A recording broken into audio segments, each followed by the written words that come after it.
Good morning and welcome to another edition of Let It Be Known, another day. And I am your host, Stacy Brown. Peace and love, everybody. I'm your co-host, Neil Anderson. We have a lot of headlines to get through today. Lots of things happening, impacting, and uplifting the Black experience. So, Stacy, let's get to it. Oh boy, yeah, it's a lot. We start, of course, with our producer's cut.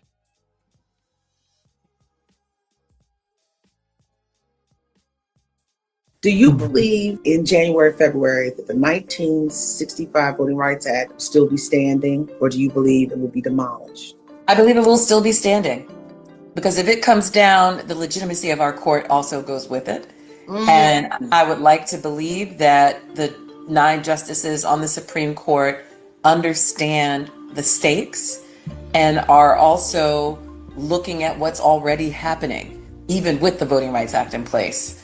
And that tells its own story. Without the deterrence of the Voting Rights Act, without the possibility of Black voters being able to vindicate their rights, this is going to be a free-for-all, and Black voters will be the first group to be fully exploited with virtually no protection. Oh, I think her argument is exactly why it's going to fall. She's saying that she doesn't believe it's going to fall for those reasons. Those are the reasons it's going to fall, I think, yeah. Yeah, I mean, historically, when we look at, the Voting Rights Act of 1965, we know that in the beginning, Congress didn't want to pass it. And, the story behind it is in 1964, when the Civil Rights Act passed, Dr. King and the Big Six were pissed off, and they didn't even want to support really the 1964 Civil Rights Act because the Voting Rights Act was not in it. But Lyndon B. Johnson knew that he couldn't get it through Congress and it had to be taken in steps. So I'm saying all this to say is that voting rights have been a long fought fight for Black people in this country. And so it's still a fight. And I understand what you're saying. But either way, whether right or wrong, whether it's here, whether it's not, is something that we still have to advocate for. And, it looks like we might be starting, in the words of Brian McKnight, back at one again.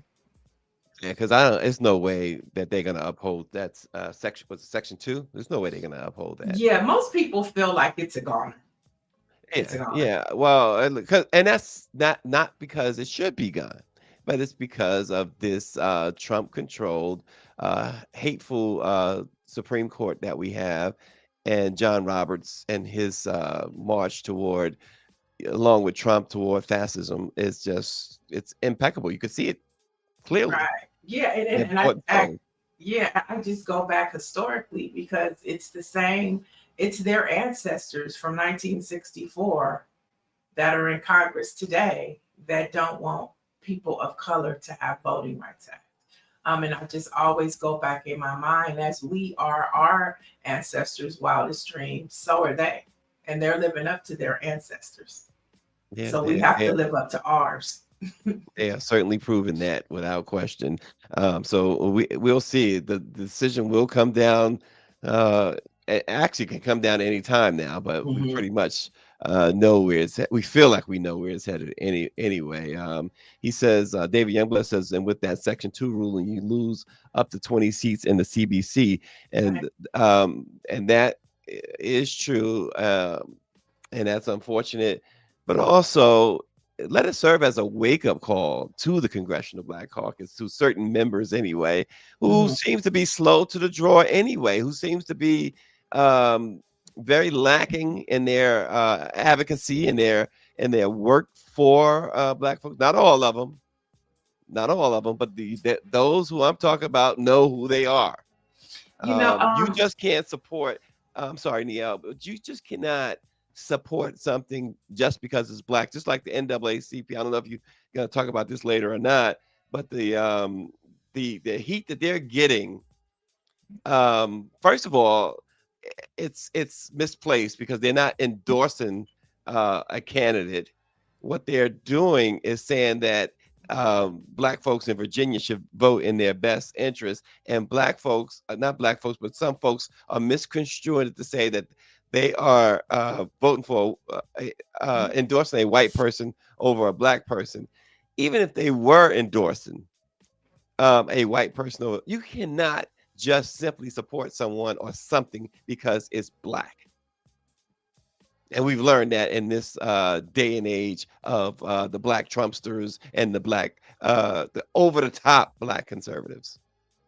I mean, that's 100% correct.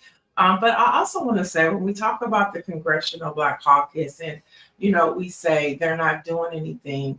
I had this conversation yesterday with someone, and we were talking about Jasmine Crockett. And there's a question of what is she doing? But I think that most of the work that congressional members do, and we're talking about the Congressional Black Caucus, is not sexy. And so they're not going to get the headlines for the work that they're doing, but to say that they're not doing anything it's just not true. For example, Jasmine Crockett, when she goes to her committee meetings and those hearings, she doesn't expect to go viral.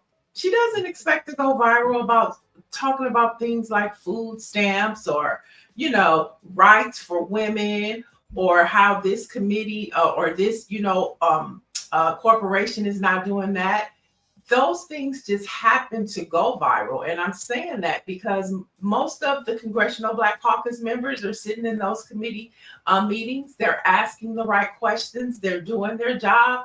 They're just not getting the headlines. But to say that they're not doing anything, I just think it's not true. They are doing the work. They are doing their jobs. Yeah, and like I said, it doesn't apply to all of them, but I would not also apply it to most of them. I wouldn't say most of them are doing the job that black people need them to do. I'd say there are some who are certainly out there on the front lines, but too many of them are, as Charlemagne said, Apex Shakur was too many of them sitting back and collecting certain checks and not doing much at all. That's that, and that is from visual and actual. I mean, not all of them. I mean, I've seen some, like you said, many of them. I won't say all of them. I think you use the term all of them. I won't say all of them because I know that there's at least a few who are just Judases, as simple as that. So we can, but the other side has that too. White folks have that too. They have their own Judases. So it's not just us. So Yeah. I'll leave it there, unless you have something else to add. No, I'm just saying I think that they do their job. It's just not a sexy one. And unless mainstream media is wanting to talk to them, unless they say something that's a soundbite, we're not really going to know what they're doing. And so it's easy to say they're not doing anything. But that's just like, our jobs. It's not people might say, what do they really do?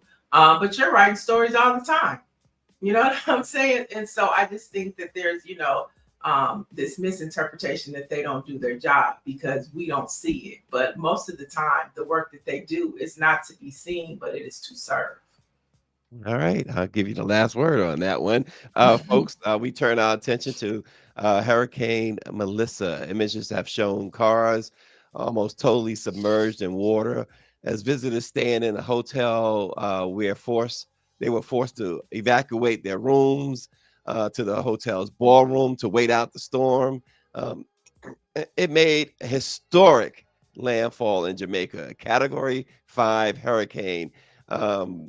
They said that the country's infrastructure has been compromised after inundating floods and damaging winds. Just assessing the destruction could take weeks, and recovery efforts have been hampered by the fact that airports have been closed. And so you have Niel Kingston and Montego Bay airports closed. Hurricane Melissa was a Category 5 for about 36 hours, which is a record. The previous length of a Category 5 was 18 hours. So it's a complete and utter mess. There are seven hurricane related deaths, 3 each in Jamaica and Haiti, and 1 in the Dominican Republic. Here I go again. The 3 people in Jamaica died in accidents during preparations, though. It's just look at that. Yeah, it is horrific. And you know that's why I love TikTok, because you know you could see that there's so many perspectives, like I said yesterday, that are going on there. But to watch the Jamaicans, the natives, cover the hurricane has been Mhm. interesting to watch. It's been funny at times, but it shows how resilient they are, of how Mhm. they're taking it, how they went through it. Also to see like the perspective of the tourists. You know, the tourists turned into journalists, and they were showing you their hotels, they were showing you the damage, but also talking about how they're stranded. You know, it's a Mhm. lot of people stranded over there. And I was wondering, do the hotels give comp their rooms? If they were supposed to check out 2 days ago, are they paying for those rooms or are they comped? That's an interesting question. I don't have the answer. I know that a couple of years ago, about 2 years, was it 2 years ago, 3 years ago, when we had that huge storm in New York? I was up in New York covering an event, and that I had to get a hotel because we could not. It was a storm. What was it? It was a hurricane, or whatever it was. Uh, but a tornado or something came through the city, and I know I had to get a room. I didn't get comped. You didn't cop, yeah, yeah. I mean, so it could become expensive, right? Yeah. And then, you know, when you think about the way, especially United States travel is being impacted by the government shutdown, you know, just getting back, you know, and rerouting all of those flights, you know, compounded with, you know, TSA workers not showing up, air traffic controllers not showing up. It is just swelling to be a mess, if we Yep. continue to be in a government shutdown, especially in November when Thanksgiving is one of the highest traveled seasons of the year. Just the backlog of all of this that's happening, we are headed for some serious trouble over this holiday season. You think about it, even before the shutdown, with the air traffic, it was bad. Imagine now. This is why I say flying right now is not even it's not even in my mind anywhere. Because like you said, TSA. Listen, if I'm a TSA worker at this point, yeah, come on, how demoralizing things can be, are right now. Got to be very demoralizing. Yeah, yeah, for sure. And I mean, just the mental toll. You know what I mean? Mhm. These That's what people I'm are the saying. Yeah. front line of public safety in the airport, right? They protect what gets on a flight, who gets on a flight. And so, you know, you're playing with fire. This Yeah, Trump big time. admin is playing with fire. Like yesterday, I brought up the story. I saw an air traffic controller that has to now drive Uber and Lyft. You know, Yeah. and what if he's, you know, had to work an 8 hour overnight shift for Mhm. Lyft and then has to be to work in the morning? You know, could he fall Yep. asleep while he's Yeah, tracking absolutely. planes, landing, and, you know, Absolutely. and taking off midair? All of these factors, you know, we have to think about. Yeah. And while the Trump administration is often wherever Trump is and wherever they are doing God knows what. Well, you flew out of, when you went to Vegas, did you fly? No, we actually drove. You drove, okay, because Mhm. I know Burbank doesn't have traffic controllers right now. Well, they're Um, doing shifts, so they're on and off. So that the airport is closing at times. They do have air traffic controllers. They don't have enough, right? And so yeah, at 'cause there times it's been closed. It's been closed, and then it opens. Yeah. okay, because there was, a KTLA, Hmm. a report not long ago that's showing that it was totally, without air traffic control, and that the Hmm. pilots were on their own, and they had mentioned in that report too that there was, some other, places outside of California, other states were having the same problem. Could you Yeah. imagine?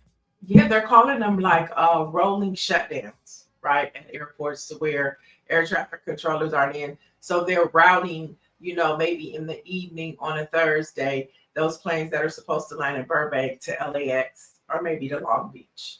And so this is the impact. And then in LAX, we have Terminal 5, who is temporarily shut down.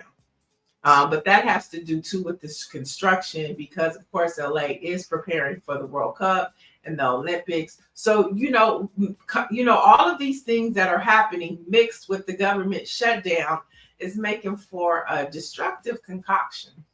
Yeah, RNG says he flew to Chicago 2 weeks ago and the TSA was not really checking. Wow.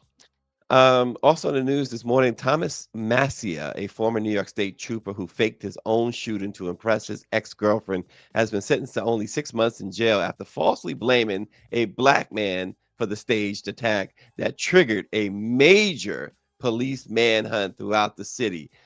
Thomas Massia is 27 years old. He admitted to shooting himself in the leg during a staged traffic stop on the Southern State Parkway in West Hempstead on October 30th of last year. At the time, he told police that a black man driving a black Dodge Charger, he gave this whole description, shot him before speeding away, which set off a massive search for the suspect who never existed. They later learned that the entire incident was staged because this guy and his girlfriend, this cop and his girlfriend, were breaking up, and he was trying to get her sympathy. So he had EMS take him to the hospital where she worked as a nurse so she could see him shot.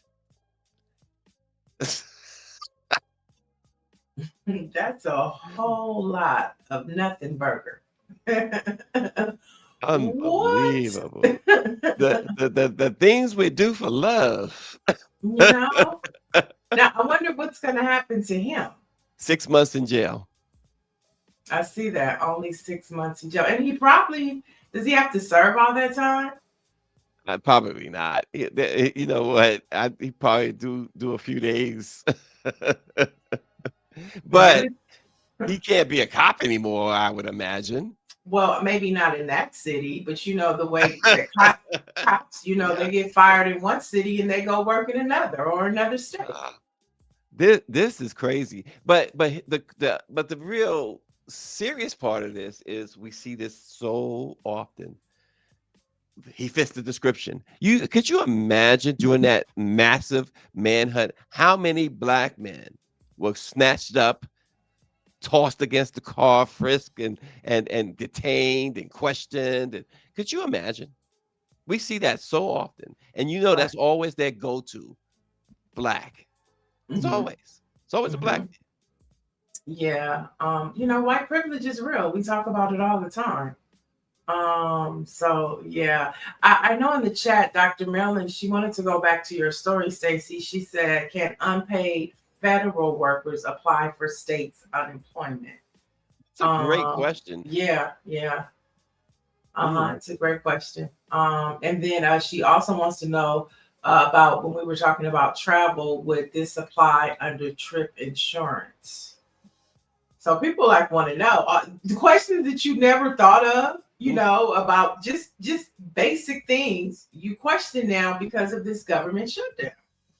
Yeah, you do. It is it's absolutely crazy, but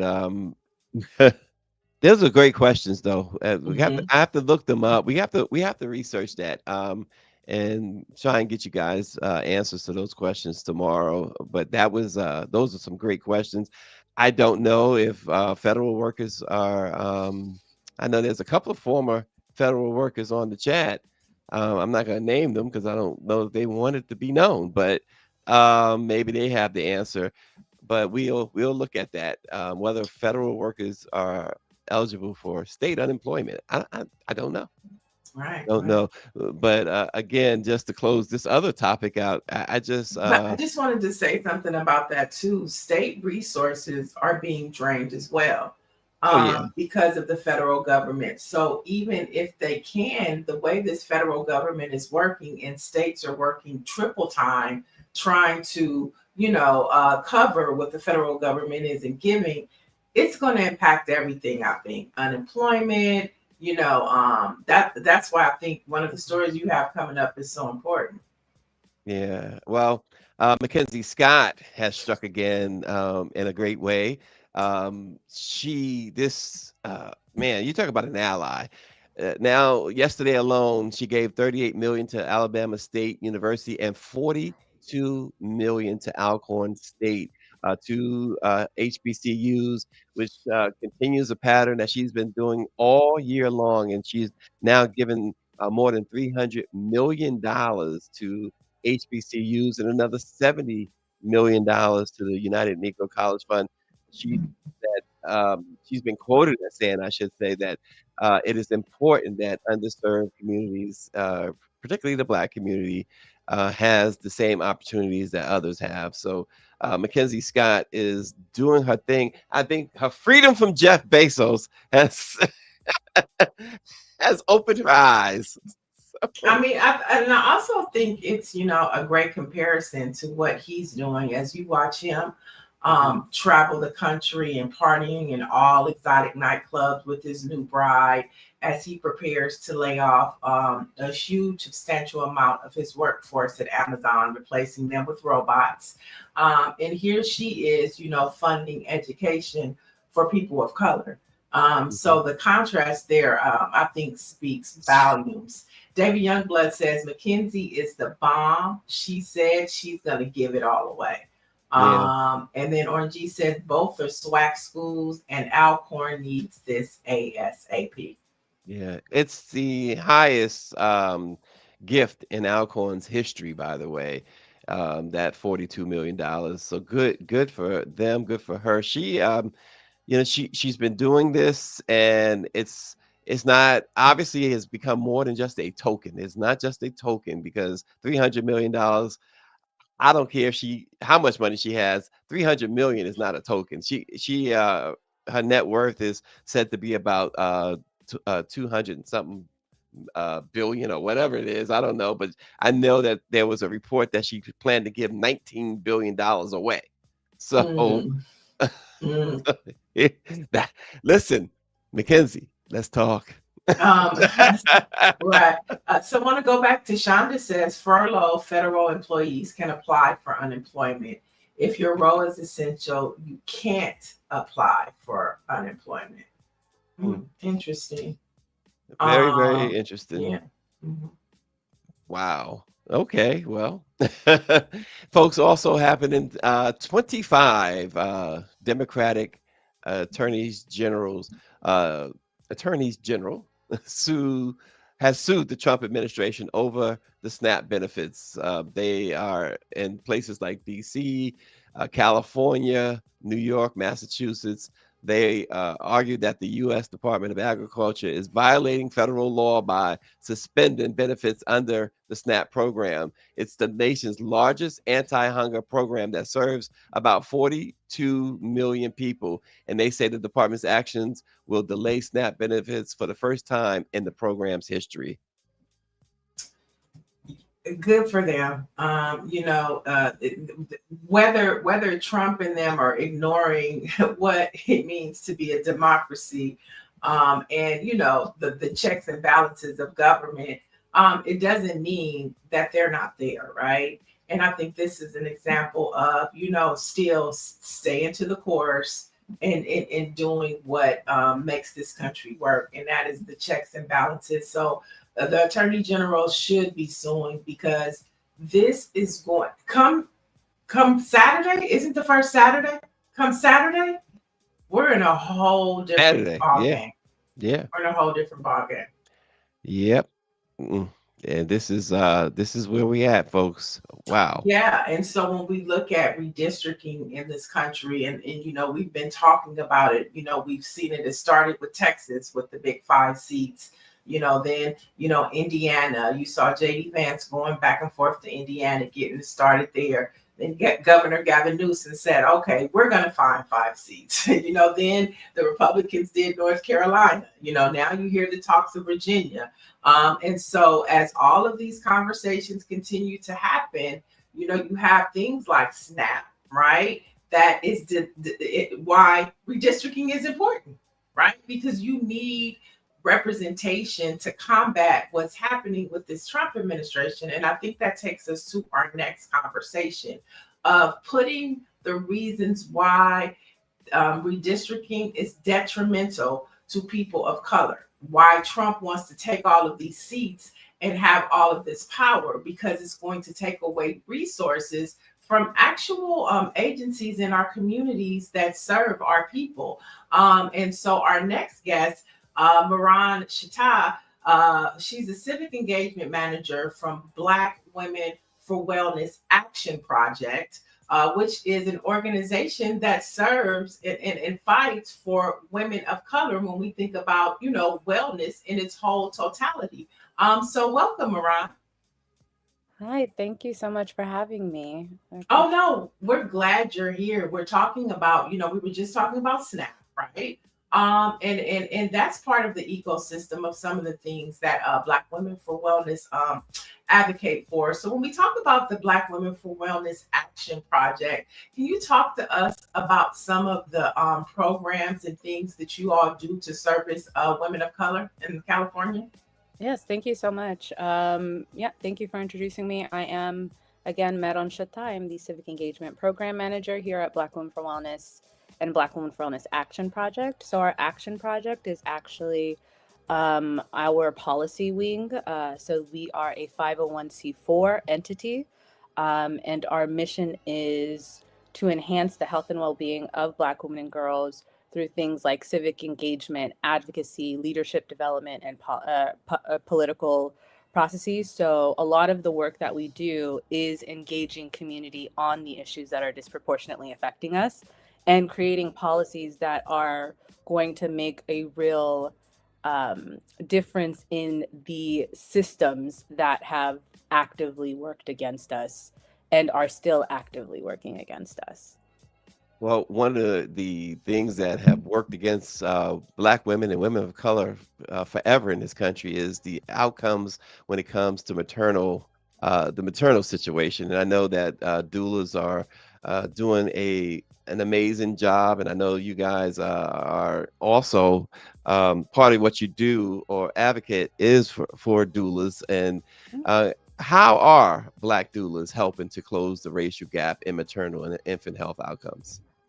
Thank you for that question. So I do want to bring it back to what a doula is, because we can't assume that everybody knows what a doula is and their purpose.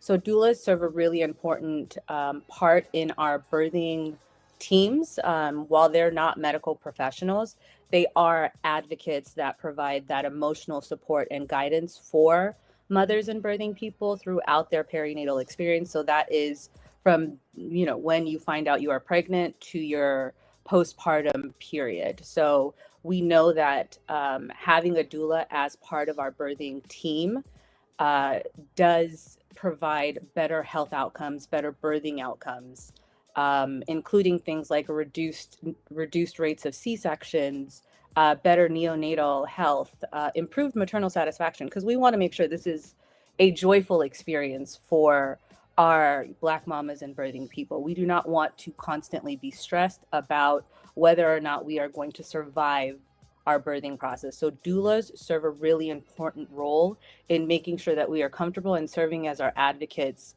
particularly when we don't know how to advocate for ourselves, when interacting with the healthcare system that, again, has historically underserved and undervalued our needs.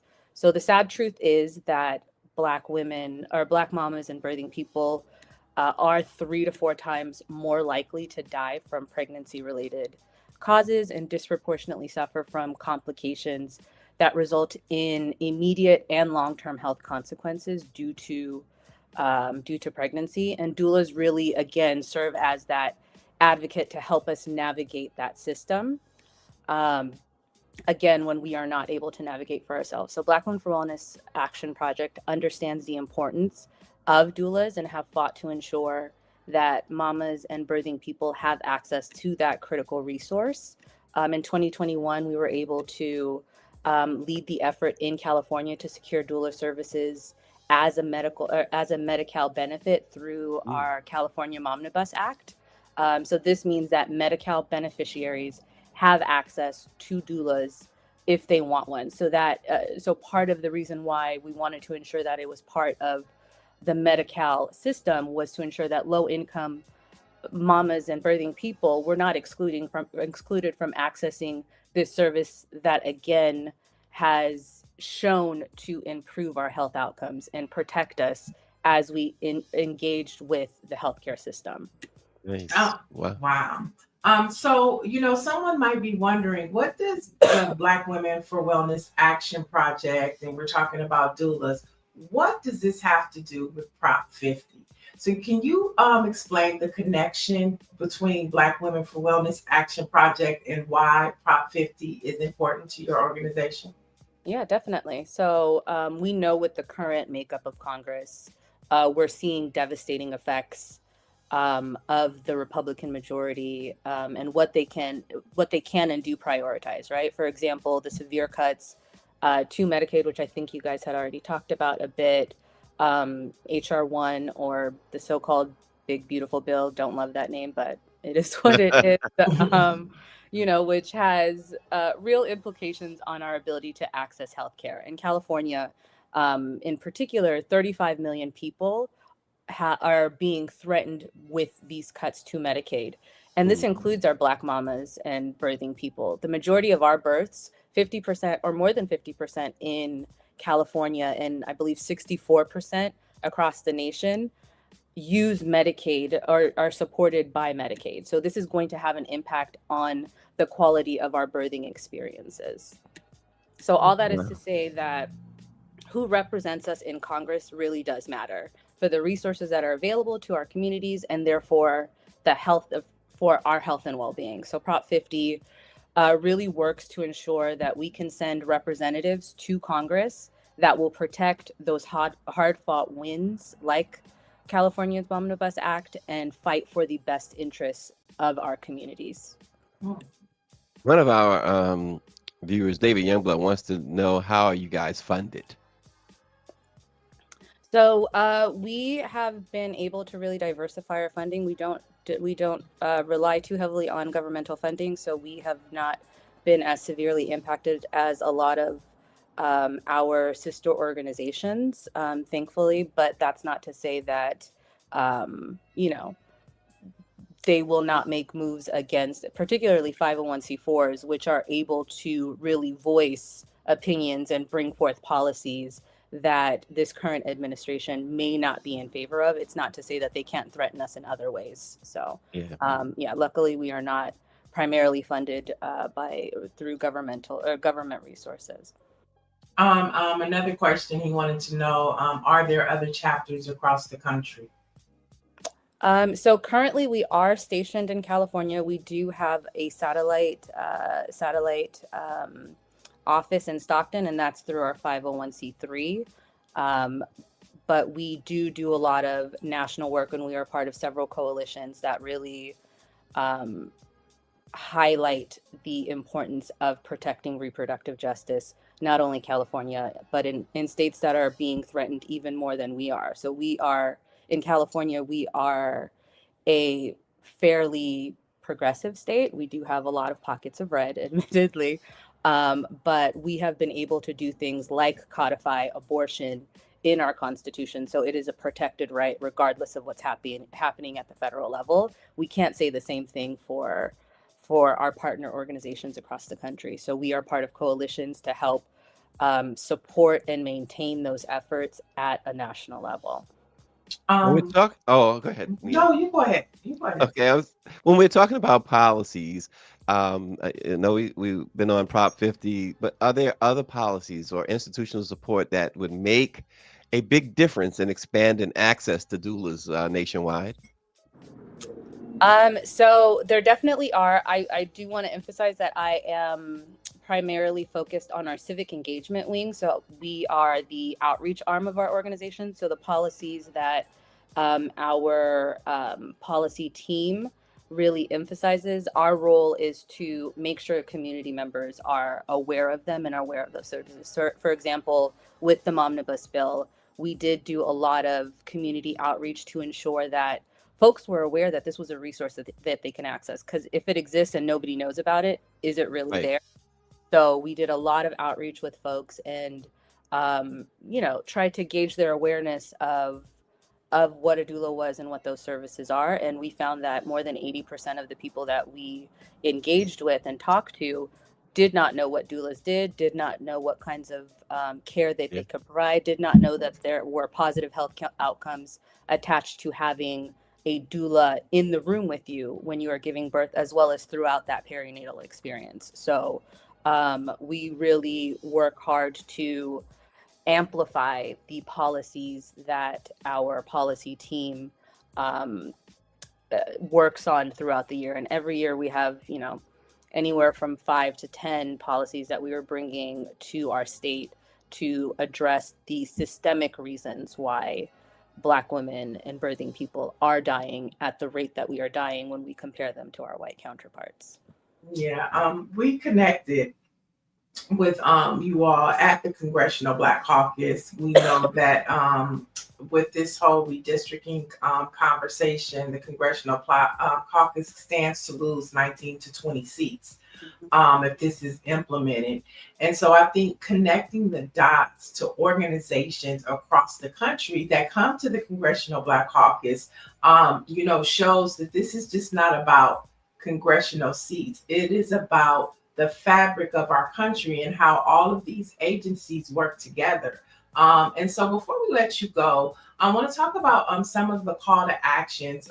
We're approaching Get Out the Vote weekend, GOTV. So what are the call to actions for Black Women for Wellness Action Project as we look at the election coming up on Tuesday? So we have quite a few, actually. We want to make sure that people are as engaged as possible, and that goes beyond voting. So one of the things that we are asking folks to do is volunteer in whatever capacity you can. Black Women for Wellness Action Project is going to be doing virtual phone banking from now to Election Day. So if you are interested in really talking to people and meeting them where they are and finding out what their concerns are, and amplifying why voting yes on Prop 50 is so important for representation across this country, we encourage you to volunteer with us or volunteer with an organization that speaks to your concerns and your needs. There are plenty that are doing this work right now because we know this is a critical moment in our history, right? We ask people to make sure that they're creating a voting plan. We know when we create a plan, we are more likely to follow through. So if you are planning to mail in your ballot through the postal system, please make sure that you're doing it before November 1st or 2nd to ensure that it's postmarked by Election Day and that your vote is counted. When you're going to cast your ballot, if you're going in person, bring 5 loved ones with you. We want to, again, make sure that we're not just voting, our networks are voting, because this is, again, a make or break moment for not only California, but the makeup of the country moving forward. We also have a voter guide on our website that really, provides the when, where, and how of voting, as well as the potential impacts of not engaging in this race. So we encourage folks to visit bwwactionproject.org. Access our voter guide. You can reach out to me directly if you have any questions. So those are our top line calls to action, but there are always more. So if you're interested in engaging with us further, please don't hesitate to reach out. And again, thank you for having me in this space. Yeah, I think it's important though to note as well that you don't have to live in California to phone bank. You do not. We are doing it remotely specifically for that reason. We want anybody who cares about this issue to have the opportunity to talk to people on the ground. And if that's virtual, that's, that counts. So yeah, if you are not in California, you can still participate in our remote phone bank. Wow. And by the way, a couple of our viewers, Dr. Marilyn says her son's girlfriend is a doula, and Nancy Wall says her niece is a doula instructor. And of course, I have a daughter who's a doula. So yeah, there's doulas that provide all kinds of services. It's not just during the birthing process. We have doulas that focus on the early pregnancy period. We have doulas that are postpartum doulas. There are a number of different avenues that doulas are able to take. So it really is such an important role that, again, has such a meaningful impact in how we experience our pregnancies, how joyful it is able to be, and how how they really are able to minimize the level of stress that we have entering hospitals, entering these spaces that, again, have not traditionally served us or served us well. So I can't emphasize enough how important doulas are to our perinatal experience. Mm. Well, thank you so much. And we will be paying attention, all eyes on California, especially on Tuesday. So thank you so much for joining us today. Thank you for Thank having me. you. Peace and love. All right, a few more headlines to get through, Stacey. More job cuts. Of UPS course. has officially confirmed a massive wave of layoffs, cutting nearly 48,000 jobs in 2025 as part of an ongoing restructuring effort. Now, the company says it's closing more than 90 facilities nationwide and Dang. reorganizing its delivery network to streamline operations. And Paramount announced that they're letting go 1,000 employees. Yeah. Oh, go ahead. I'm sorry. There's a No, you go whole ahead. list. You go ahead. Yeah, there is an absolute whole list of folks, companies, I should say. I say folks, but who are just laying people off left and right. Let's And hear them. this, well, I mean, you mentioned Amazon. There's also UPS. There, gosh, we can go on to government, of course. There's another. Oh gosh, I had a whole list, and I'm actually, as we speak, searching for that. Oh, that's what I thought you were going hit. Yeah, but I Oh, had a FedEx. Mike B that says FedEx as well. FedEx, but we had I had a whole list and a total as well, because I've been working on that particular article as well too.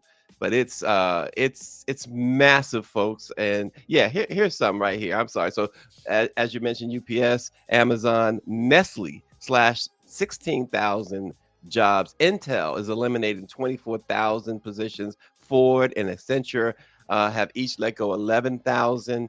Nova Nordisk, 9,000. Microsoft has cut 7,000. PwC, 5,600. Salesforce, 4,000. Paramount says they're reducing their staff by 2,000. Meta let go 600 folks. Target has, as we talked about earlier, 1,800. Kroger's cutting by 1,000.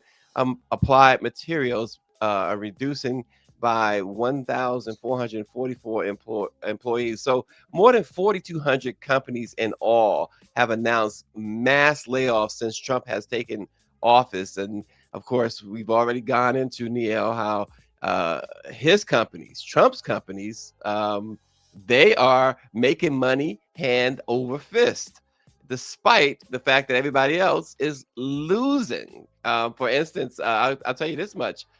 Financial Filings show that the Trump organization has made $463 million in the last few months from World Liberty Financial Tokens, and another $336 million from the Trump meme coins. And he's in business with some, as he would call them, Neil, bad hombres.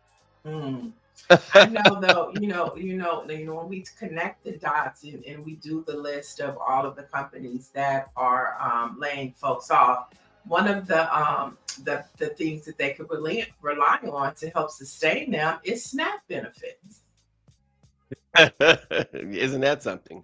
And so, it's like we have to connect the dots, right? To foresee what is going to happen over the next 2 to 3 months. And because it's the holiday season, and because we're such a consumer-driven nation, this is going to be really sad times for families, for parents. And we cannot downplay that or brush that off, because it's going to impact all of us. And Patricia Jackson says the worst jobs record is coming. And here's the thing. Unless it's done, the report is done privately, we will never know, because Trump, as we've seen the last two, since he's gotten rid of or went against the job reports in July, He's ordered them not to release anything like that again, so we won't know. Right. Not from a federal standpoint. We'll have to go to the states. And then, some advocacy group is going to have to be that voice to put out the numbers Mhm. and gather the data. And then when we think about those advocacy groups, their funding, could be down. And so it's just when we think about what's happening and pay attention, while folks are scrolling on social media, I hope they're scrolling to understand that things are about to get real tight. And speaking of more firing, the White House has fired all 6 members of the Commission of Mhm. Fine Arts. Now, that's an independent federal agency that was expected to review some of Trump's construction projects. Okay. Now, their termination comes since Trump implements his ball, the arc that he wants to build, and other construction projects. Now, the commission was established by Congress. And we know that Congress is not going to protect them. And he's looking to put his own people on the commission so that he can continue his free will.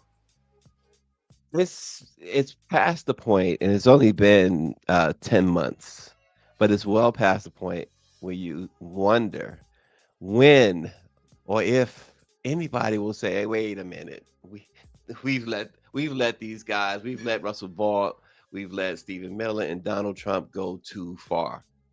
And that has to come. You know, if you're gonna do it legally, I mean, not legally, but the way it's supposed to be done.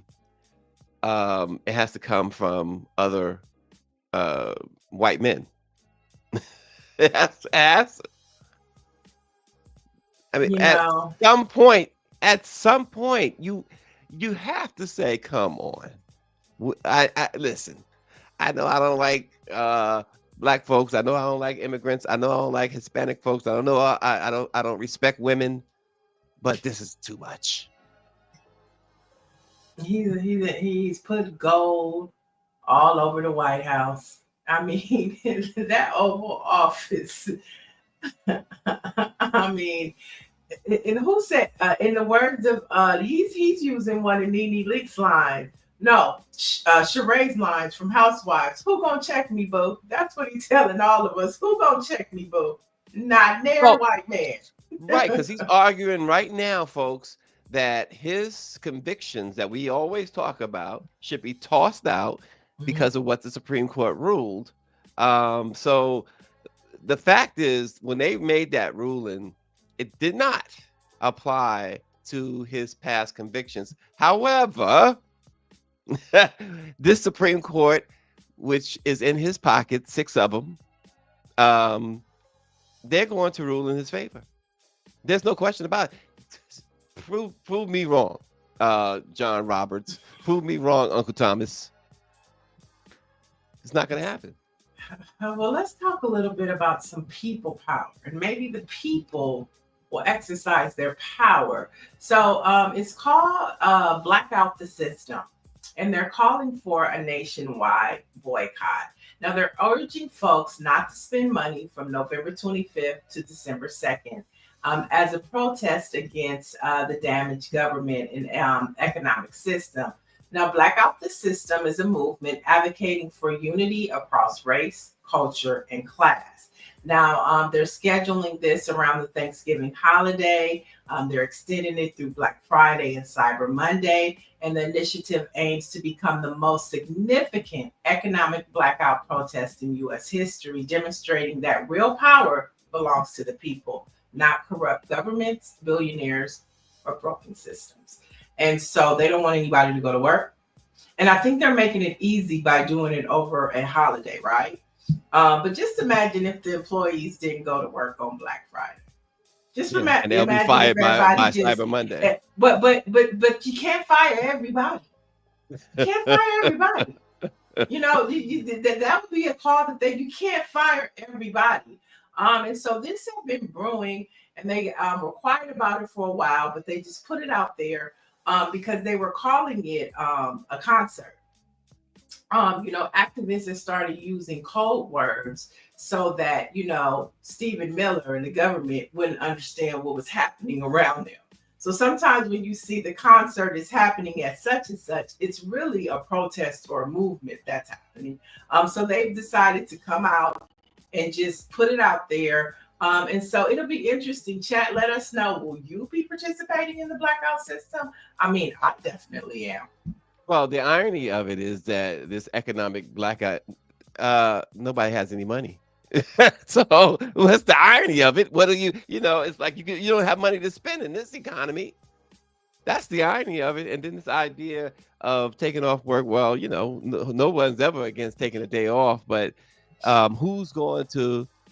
And I'm sure there'll be many who will take this risk, and good for them. But Orange G says, I'm not buying anything except for old English 800. There you go. There you go.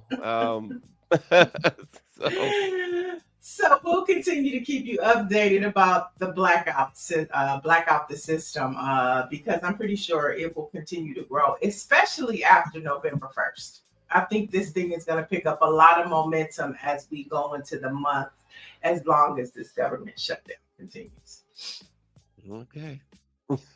We'll see what happens. What else you got? Oh, that's it. That's it. Okay. Well, we got some Black history for you then.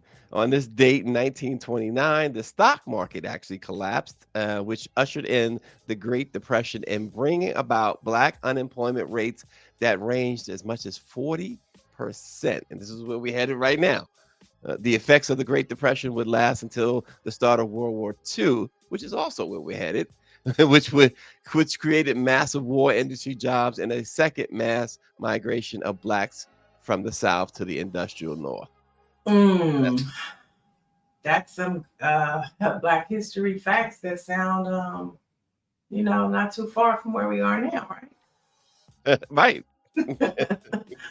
A couple more comments before I get to my Black history fact. Nancy Wall says, when you have a mass amount of people, it will be effective. Patricia says, not buying nothing. Dr. Joni says, hey, Dr. Joni, I just can't believe the R's, I'm assuming that's Republicans, are going to let children go hungry after Friday.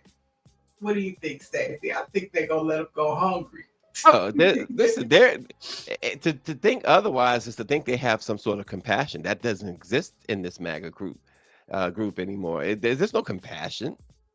Are you kidding me? Michelle, they're slamming little babies to the ground and putting them in what do you call it? That wires and zip stuff ties. like that. Zip ties. Michelle Madison says, I definitely need a reason to not spend. For real, for real. Dr. Marilyn says, the Fed workers are the largest employers, will not be stimulating the economy this year. We should be celebrating our families every day, not just a colonized holiday anyway. There you go. And speaking of my Black history fact, I'm going back to the year of 1965, y'all, where the autobiography of Malcolm X was first published. Now, the book was co-written with Alex Haley and became a cornerstone of the civil rights history and was later adapted, of course, into the highly acclaimed 1992 Spike Lee film Malcolm X, starring Denzel Washington. No, yeah. That was a great role Denzel played. I mean, he generally does, but this one, I thought he deserved an Academy for that one as well. Yeah, for sure. Yeah. So Dr. Joni says, oh, it was rhetorical. I totally believe they're going to do it. I just cannot get my heart to believe it. Yeah. Me too. I think we all feel the same, Dr. Joni. Yeah, absolutely. It's unbelievable. Like, can we get at least 5 white men or women from the Republican side to just do the right thing? Oh, it's interesting. Of all people, Marjorie Taylor Greene is like going against them on this, going against her party on this, and she's been very vocal about it too. And that's the interesting thing. So maybe there is some hope, because who would have thunk even a few months ago that it would be Marjorie Taylor Greene as the voice of reason for MAGA? So is she allowed to at least do the parking for the cookout now? No, absolutely. I said the parking. Absolutely. I didn't say No. she could come in. I said, can she Oh handle the no, no, parking no, for the no, cookout? no, no, no, no, no, no, Can she no. pick up the trash for the cookout? She can do that. Yeah, she can do Okay. that. She can Okay. pick up the trash. That's about it. But after everybody's gone, everybody has to be completely gone. Okay. Just checking the temperature. um, so here's a question that Greer is putting to us. How many of us are prepared for food insecurity? That's an excellent question, folks. You know, you might want to consider that, especially if you haven't done so already before Saturday. And particularly if you or a loved one is dependent on SNAP. Even if you're not, as we've been talking about, this is going to hurt everyone else too. Mhm. No, And it really is. yes, we, so we've always believed, and making sure that there is at least some emergency, go bags and with canned goods and stuff like that, that non-perishables is what I'm trying to say. In fact, Shanae is like totally vegan now. Not vegan, but she doesn't eat meat at all because she can't. And we found she likes the impossible stuff, what do you call it, impossible burgers or whatever, the meat. And we found some in the supermarket, meats and other stuff that are for folks who don't eat meat. Okay. Yeah. So What's who it is called? stocked up? Yeah. Well, I found this delicious new brand called Fishwife. It's canned tunas, trout, salmon, sardines, Sardine. oysters. uh, delicious. Delicious. So I've been stacking up my Fishwife. And we always know Big Mama and Grandma. If all else fails, we know where to go get them canned goods. Well, those who still have big mamas around. Mhm. That's So, what I'm talking about. yeah. Patricia says beans, rice, flour. Yeah. David Youngblood says, I'm certain they will allow the children to starve. Just check out USAID. Yep. And the starving of thousands of babies. Yeah. They already have a track record. So there you go. It's sad, folks, but if you can, folks, you got to stock up a little bit, and it's tough times. And this is about when we said earlier this year that the big ugly bill will start to really kick in. So you do that on top of the fact that they have eliminated or at least stopped SNAP and WIC. Healthcare, you're going to get your healthcare bill. November 1st is actually when you'll start seeing most who haven't already will be able to see what they'll be paying for their premiums come January. So it's all hitting at one time. Mm-hmm. Yeah. Yeah. And I really believe what Trump is going to do is send out a check. He's going to let it get so bad, and then he's going to send everybody a one-time check. Well, it is bad, and like I said earlier, I'm still wondering if and when, it's if or when somebody's going to step up.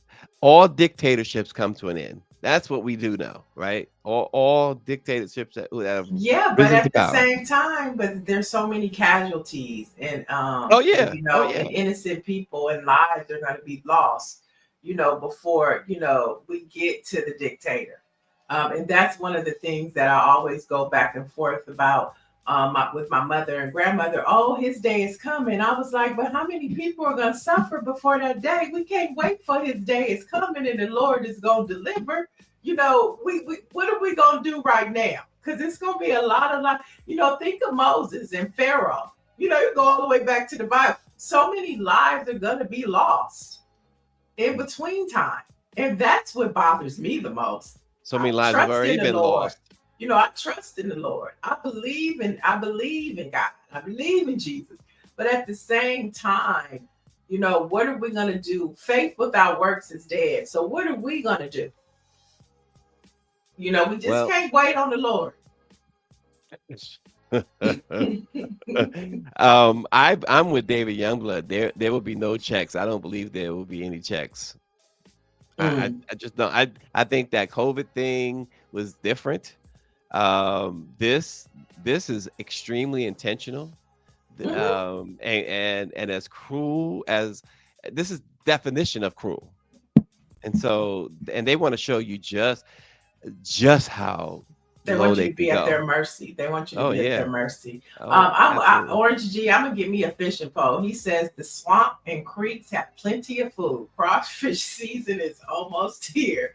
You know, we might want to invest in a fishing pole. So what we do know is that RNG will have crawfish and OE, so we know where to go. So OE will knock you off your feet. You can't drink for so much OE. But then again, as much as he works out, I don't know. He probably can take a couple of 40 ounces. So a couple of 40s. But folks, yeah, just prepare yourselves and your loved ones as we head into the more uncertainty in this crazy world that we live in. We appreciate you guys watching. Check out blackpressusa.com, Niel, for the latest. There you go. All right, we'll see you tomorrow.